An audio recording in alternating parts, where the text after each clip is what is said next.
So whatever you're given here to construct a triangle of the size 10 centimetres, your longest one, your 10, I'd always draw that as your base. So I'd come down, I'd leave a bit of space, and then draw from 0 to 10. What you would do next is you'd open your compass to 6 centimetres, and then to 8, so I'm going to do 6 first, so I put the point on 0, on 6, and then pencil tip to 0. It doesn't matter which side you do. So then I draw an arc, and if you do a quarter of an arc, I would expect it to probably meet up somewhere within there. Okay? On the 8, all the way to the 8 here, but this time, I don't put the point there because obviously those two lines will never intersect. I come to the other side. You notice when I'm doing it, I'm actually never holding the top of the compass. I find it's very hard to control. I always just like move the arm like that or move the paper. I find it's a little bit easier. Okay? From there, where these two lines cross here, all I do now is just join that up with a ruler to the end of each corner. So there to there, and from there to there. If you've already drawn it and you follow that criteria, you should have drawn it correctly. Do you notice anything about that type of triangle? Is it a particular type of triangle? Can I notice anything about it? Excellent, it is right angle triangle. Okay, the reason why it's a right angle triangle is these values here, what we call a Pythagorean triple. They're whole numbers that actually fit a squared plus b squared equals c squared. Okay, so there's a couple that you should know. You should know 3, 4, 5. This is obviously just a multiple of 3, 4, 5. Everything's been doubled. I think there's, what else is there? There's 12, 5 and 13 is another one. But like you may get asked why is something a right angle triangle. You just say 8 squared plus 6 squared is equal to 10 squared. If that's true, then it is a right angle triangle. Paul, are you going to ask me a question? No. No? Okay then. This skill here, sorry Ruth, go on. The bottom line is 10 centimetres, yeah. You should always label your triangle after drawing it. I'd be surprised if you got asked to do this question in particular, but this skill here is actually very, very, very important for our next skill, which is going to be, can you construct an angle of 60 degrees, okay? So can you construct an angle of 60 degrees? Does anyone think they might actually know how to do that already? Go on then, Luke. When you draw a straight line, yeah, you cut it in half. So if you cut it in half, you'd make 90. And then you well, the way we did it in graphics was we cut it in half, then you'd work out, I can't remember how exactly to do it, but then you'd use one of the 90-degree sections. What, and then try and match it up from there and try and work on the ratio of the sides maybe. Yeah, you probably could do that. I can show you an easier way. Okay, it's all to do with what we just did here about constructing a triangle. Does anyone know any particular type of triangles that always have 60 degrees?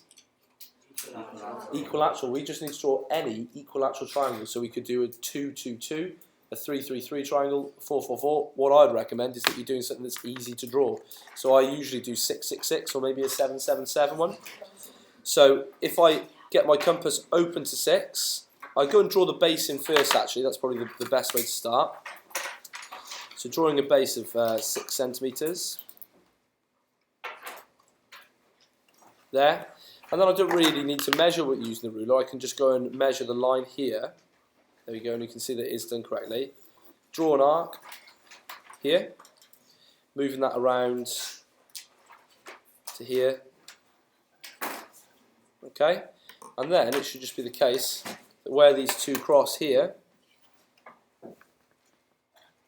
just join it up to your corners.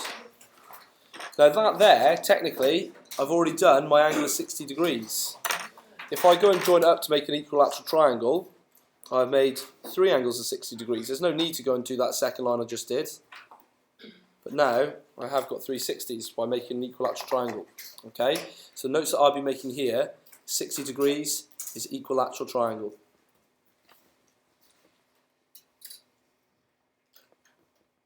Okay?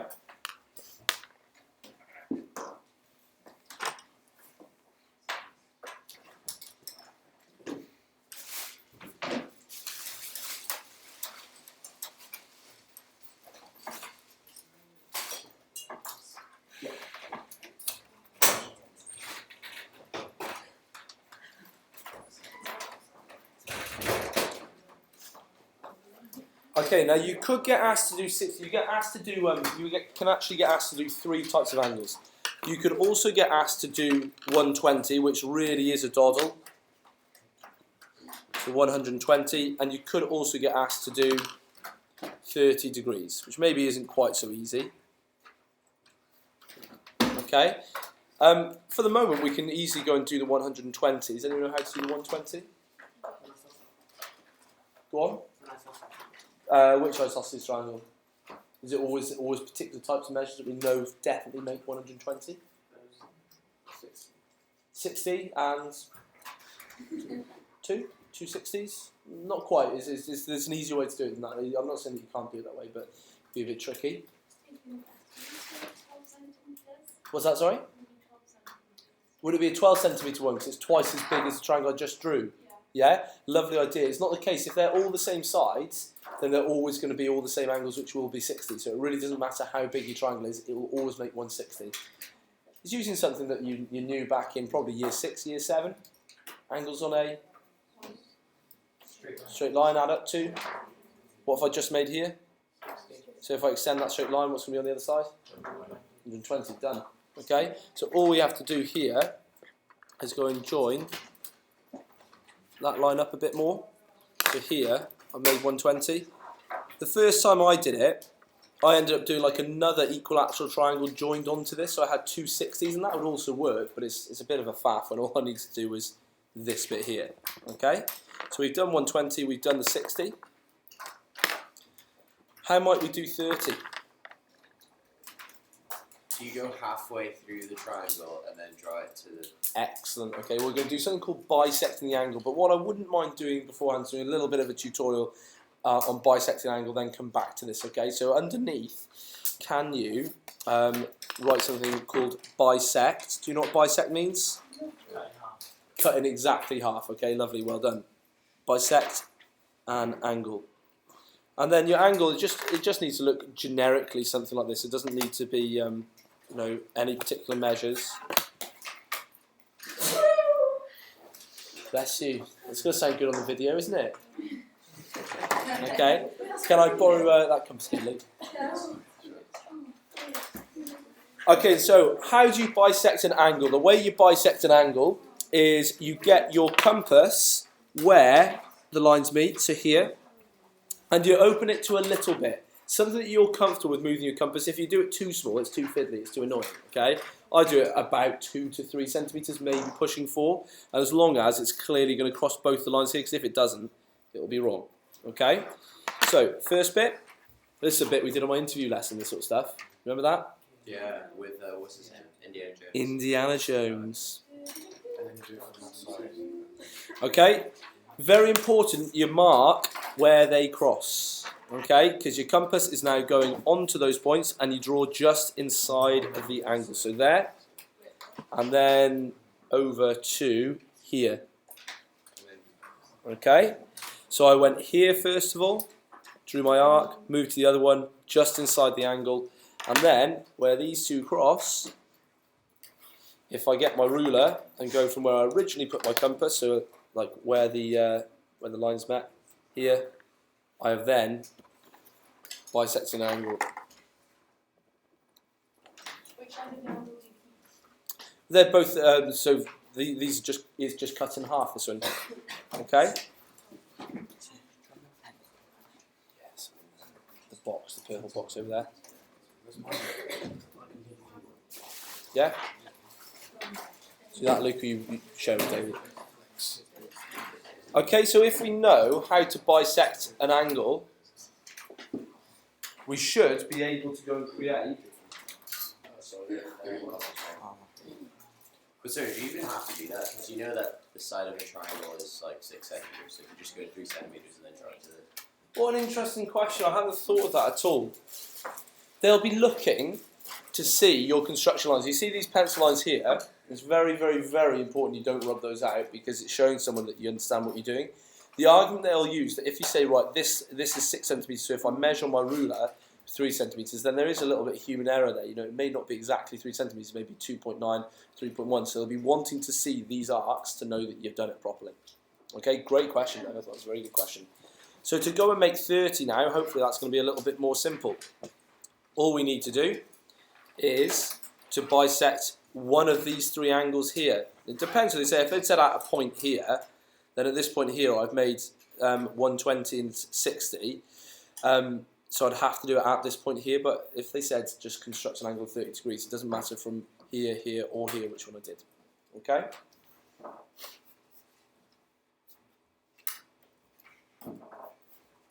Thanks, Luke. The compass etiquette has gone out the window here. Okay, so just go through that again. Point and the tip must be in the same place, otherwise you'll find it very hard to draw your compass. So just a little bit, like 2 to 3 centimetres, nothing major. Maybe a little bit more than that, just for easiness. Cross there and there. And just inside the angle here. It may come outside the triangle, it doesn't matter. It does. There and there. And then through there. Okay, so I've got 30 here, 30 there. Okay, all good?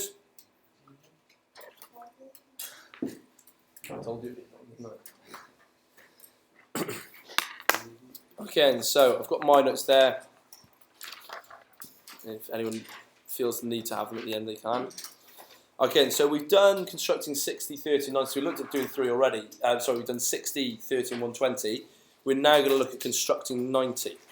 Okay, so we put a side heading saying constructing 90 degrees. Any idea how we do that already? Karan? You do the same side. I find out whatever distance. So like, and then you Go on, you're doing fine. Yeah, I know you, the hand actually would do a lot for me. Actually, I knew you sort of knew what you're doing. and then you take the compass and then draw 2 lines at the top. Good. At the bottom. Yeah, pretty much. Yeah. Okay. So I'm also going to put like a bit of siding here. I'm going to put in it's saying the perpendicular bisector. That's what it's also referred to as. Okay, perpendicular bisector. So bisector meaning cutting in exactly 2 equal pieces. Perpendicular meaning 90 degrees. Okay. So what we do is we draw a line. Sometimes you'll find that that line is already drawn for us. It's a great bit of product placement, isn't it, for Lloyd's TSB today? So I'm going to draw it at 9 roughly. Okay, it doesn't matter. You can do yours at 8 or 7, but do it around about the same. Okay. So what you do is at each end of the line, I always go and draw like a tiny little blob at the end of each line to make it really easy to put my compass on there. The only prerequisite for your compass is that it must be over half of the line. I wouldn't go all out and put it at 10 centimetres. 4.5 is going to be too small. What I tend to do is go and measure the line with my ruler. So I'd measure it, see it's 9, and then I'd say, right, half of that is 4.5, I'm going to open it to 5.5 or something like that. Okay, as long as it's just more than half. Okay, I'm going to go all out on a whim. I'm going to go my eyesight there and say that that's clearly over half. What you draw is pretty much a semicircle there. Okay, so I do that there, but now my compass cannot change its width. If it changes its width, it all messes up. I don't do it correctly. Okay, so I come over to this side now, and I draw like that. Except the problem is that it's shifted my fingers then. Okay, so it shouldn't do that. There we go. Okay, so you get 2 bits overlapping like that. This bit here, this bit here. What do you think you do with those? Join them up. Join them up with a ruler. Okay, so if I join that up there, quite clearly see I've made 90 degrees. In fact, I've made 4 90 degrees. 4 times 90 is 360 angles at a point. And I've done my perpendicular bisector. It is now chopped at 90 degrees. And if I measure these 2 bits with my ruler, they should be exactly the same measure. So I'm hoping they're going to be 4.5. Yeah, can you see that? It's looking just on 4.5. Move the ruler that way. Yeah. Okay, so it could be that slight bit of human error if I just did it by measuring that it's not going exactly at 90 degrees. Here, it's clearly going at 90 degrees. It's not a case that you should be using your protractor here at all. It's got to be with a compass, and it will say in the exam using a pair of compasses. Why they call these a pair of compasses, I don't know. You only need one. I guess it's the point of the pencil they call in the pair. Okay? Final angle you can get asked to make. Any ideas? Only one more. 180. Not 180. 180 would just be a straight line. That would be very easy. I hope. 270. Not 270, nice idea. Not 360 either. Think about the ones we just did. So someone said 180, where we doubled that angle. 45, excellent, okay? Pretty easy. You just like have So how would I do 45? you just split 90 in half. You do that bisector again, well done, very good. Okay, so again, generic amount, you don't need to do anything perfect. About 3 centimetres, so like when I say perfect, I mean there doesn't need to be anything in particular, as long as it's going to cross those lines. Yep, that's clearly going to cross the lines. It doesn't matter which section you do it in, okay, as long as I'm doing it at this point here, where I'm putting my compass. So I'm going to draw my arc there, then in here, I'm actually going to use the top, so it's much simpler. But I find that when you actually use the top of your compass, everyone's had their compass like jolt off and like it's completely messed up their work. So it used to happen to me when I was your age. So I'm going to put the point there and there. Okay? So, they have crossed by here, and I measured it from here, that's where my compass was. So now, my Lloyd's TSB insurance, what fantastic insurance that is as well, goes through there. Okay? So 45 degrees. Okay?